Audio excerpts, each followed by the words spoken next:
John, my husband who had been cheating for years, suddenly passed away. It happened while he was fooling around in one of his affair partner's apartments, only for another affair partner to burst in. Trying to escape, John, naked and clutching his clothes, fell off the balcony. I went to the scene. It was only the second floor.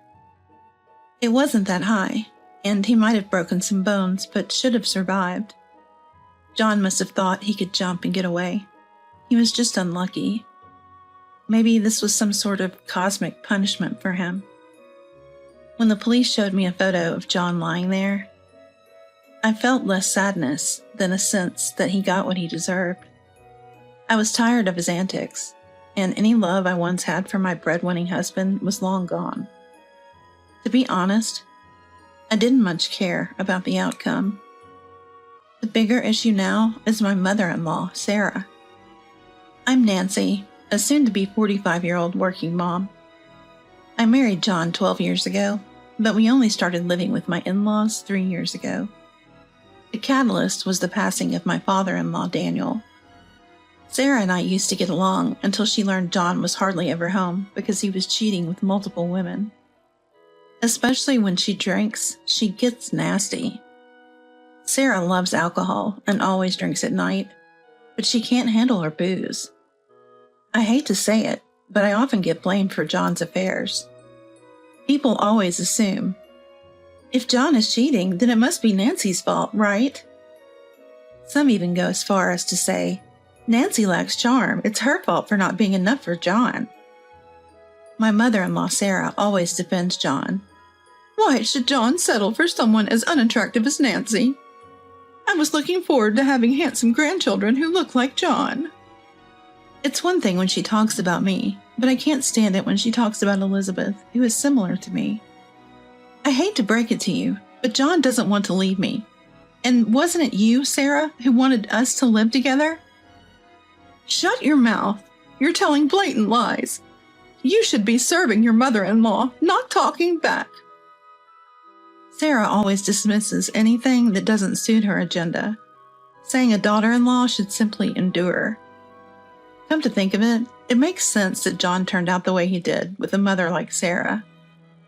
I finally gave up on both John and Sarah. So why haven't I divorced John, a man with terrible drinking habits and a penchant for affairs? 3 reasons. First, Elizabeth. When she was little, she adored John. He may have been a cheater, but until Elizabeth started elementary school, he was a loving, perfect father to her. He changed diapers, played with her, and genuinely cherished her.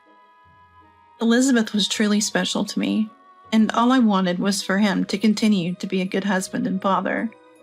That's why I found it so hard to take the step toward divorce. But here's the thing. As Elizabeth grew older and more assertive, John reverted back to his old cheating ways. However, he still took care of Elizabeth, so I didn't want to consider divorce until the child-rearing years were behind us. The second reason was money. It might not be a proud thing to say, but when I started thinking of John merely as a source of income, it eased my stress somewhat. John had been a serial cheater even before our marriage. Every time he was caught, it led to a huge argument over whether or not to break up. Although I tried to endure it for Elizabeth's sake, it still angered me. John would beg, "You're the one I really love. I'll never cheat again. Please don't divorce me." Accepting his teary apologies was my first mistake. He got it in his head that, as long as I apologize dramatically, she'll forgive me. Even when I would explode in anger and declare, "I will definitely divorce you this time," John would cling to me crying, and would behave for a while. This became the pattern. I've tried several times to put an end to things with John, but I didn't want to negate all the good memories we had. And he is a kind father to Elizabeth. However, with every affair, my love for him diminishes. So, for example, I changed the beneficiary of John's life insurance from Sarah to myself, and transferred John's savings from his bachelor days into my own fixed deposit account. Nowadays, John doesn't have much in the ways of assets. If you're not planning to leave me, that's fine, right? Since John kept cheating, I had come to terms with thinking of him mainly as the breadwinner. And yet, we were making it work in a dysfunctional sort of way. Who would have thought he'd die in such a stupid way? It caught me completely off guard. Now, the third and final reason. Sarah thinks she's my trump card for why I didn't leave John. Elizabeth and I can't go back to our family home. My brother currently runs the family estate, and it's a full house with my parents, his wife, their 3 kids, and even my grandmother. So going back home is physically impossible. This happened right after John died. While I was swamped with funeral arrangements, dealing with the police, and managing his affairs, Sarah did none of the work and started drinking during the day. "Seems like I can't handle it sober," she said. Drunk Sarah told me, "Hey, Nancy, you don't have anywhere else to go, do you? I'll keep you here just like before." With a nasty grin. "Uh-huh, but John is gone." It struck me as absurd she'd bring this up before even the funeral, but now that John is gone, I had no intention of putting up with living with her. However, not being able to return home did worry me. Sarah knows this too. "But Nancy, you have nowhere to go back to. Don't forget Elizabeth. She's John's legacy. It's only right you stay here, and you're obligated to take care of me in my old age. You're not planning to hog the inheritance, are you?" Sarah clearly expects me to care for her. John's personal inheritance isn't much, but Sarah doesn't know that. I decided not to respond, and instead asked, "Aren't you sad that John, whom you bragged about so much, is gone?" "Of course I'm sad, but with that foolish end, it's just too embarrassing to talk about. Couldn't he have done it better?" Sarah was angry, but I felt torn. "Is that all you have to say?" Sarah always sided with John, even when he cheated, but in the end, her public image and her future seemed more important to her. Then it hit me. I remembered hearing somewhere that if your spouse dies, your ties to your in-laws don't necessarily get severed. Sarah may be expecting me to take care of her, but there's no way I'm doing that. I excused myself, saying, "I'm sorry, I'm busy with paperwork right now," and ended the conversation. I searched for a lawyer on my mobile phone and decided to consult with them after the funeral. A few weeks went by. It's best to leave it to professionals. They really are different. My lawyer assured me, "You don't need any legal procedures to cut off ties with your in-laws after your husband's death." Apparently, going through the estate distribution process will sever those legal ties. He also kindly explained that there are various forms of public assistance available for single-mother households, including housing subsidies for apartments. Given all this helpful information and advice, I decided to take action. I was worried about what to do since I couldn't go back to my hometown, but Elizabeth has grown up and is now in 4th grade. She doesn't require as much attention as she did when she was little, so I resolved to start looking for an apartment for just the 2 of us. I had also consulted the lawyer about John's estate. Luckily, John had transferred most of his assets into my name and had organized all the necessary insurance policies and documents when he changed the beneficiary, so everything went smoothly.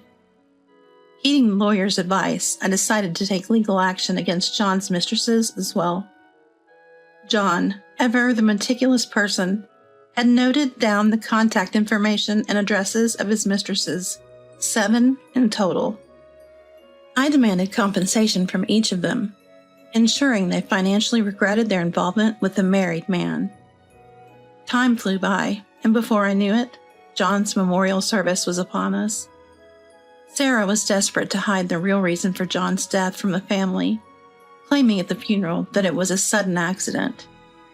Yet, when Elizabeth stood silently weeping next to John's coffin, No one dared to say a word. I later heard from a relative that everyone had already heard rumors about the real reason. However, out of respect, she couldn't ask detailed questions with the daughter of the deceased present, so she was waiting for the right opportunity. Well, there's a saying that other people's misfortune tastes like honey. It was shocking news about someone close, so she was probably all ears. After the memorial service concluded and dinner began, the drinks started flowing. Once Elizabeth had eaten, she announced, "I'm going to go explore around," and left the table. Seizing the opportunity, one of the relatives asked Sarah, "Is it true that John was having an affair and that it was a terrible situation?" Sarah's face instantly turned furious. She had been drinking, so she couldn't hold back. "Why would you bring that up? Nancy must have told you," she shouted, livid. Accusations based on misunderstandings. The truth was, John's fall had made minor headlines. Moreover, he didn't fall from our house, but from another apartment. A little research would have provided enough clues, but Sarah trapped herself when she admitted, "It's because of a bad wife like Nancy that John was with other women. Nancy is the reason John is dead." All I could muster was, "It's not me. Please calm down." Sarah was in no mood to listen. She blamed me for everything, even went as far as saying, "It's because of a terrible daughter-in-law like Nancy that John cheated. It's Nancy's fault that John died." And when an uncle from the family chimed in saying, "Come on, aren't you going a bit too far?" I was still looked down upon by relatives. They whispered, "No wonder her son can be happy with a mother like that." And, "With a mom like that, the son doesn't stand a chance." On the flip side, people comforted me. They said, "Nancy, you had it rough. Dump a mother-in-law and husband like that, pronto." And, "Don't hesitate to lean on us. We'll be here for you." Sarah, clearly unhappy with the situation, kept drinking and became even more unruly. She even yelled at Elizabeth when she returned to the scene. "I never wanted an unattractive grandchild who takes after her mother. All of you, just get out." Then she passed out. This was the moment I'd been waiting for. The next day, Elizabeth and I were busy packing up in the morning when Sarah woke up around noon. When she saw us, she asked, "Where are you planning to go?" "We're leaving, just like you told us to," I answered. Sarah looked surprised for a second, but then smirked. "You're lying, Nancy. Where could you possibly go?" "No, I've rented an apartment. If I can't go back to my parents' house, I'll live somewhere else." "And what about taking care of me?" "You can take care of yourself. Also, I've already sorted out the inheritance." "What are you talking about?" "So now I'm just a stranger, not John's wife anymore." "What? But Elizabeth is John's daughter. She shares my blood. She can take care of me."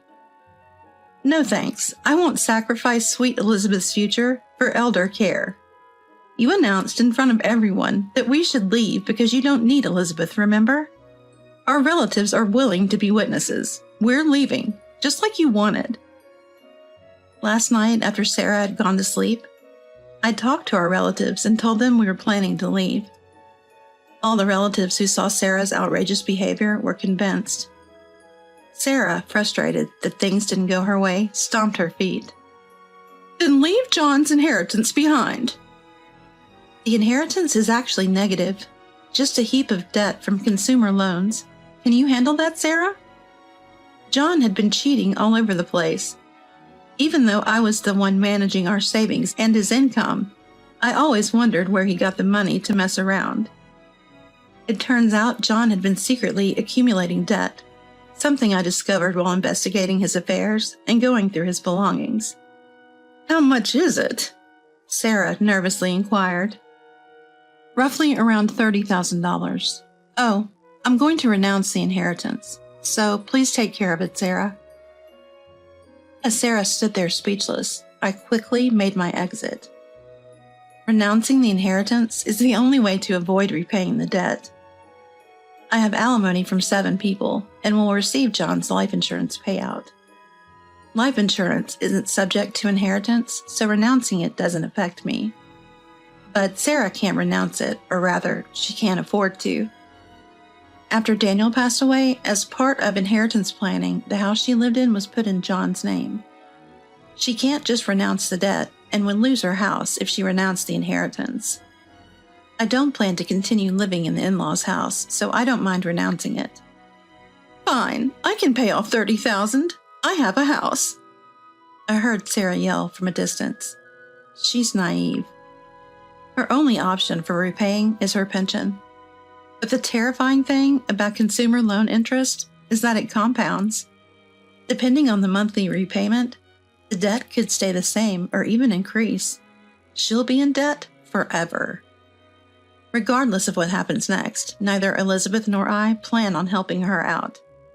We made sure to declare this to the relatives after Sarah got wasted at the memorial service, securing their support. After that, Elizabeth and I started living in an apartment. Life is stress-free, comfortable, and happy, just the 2 of us.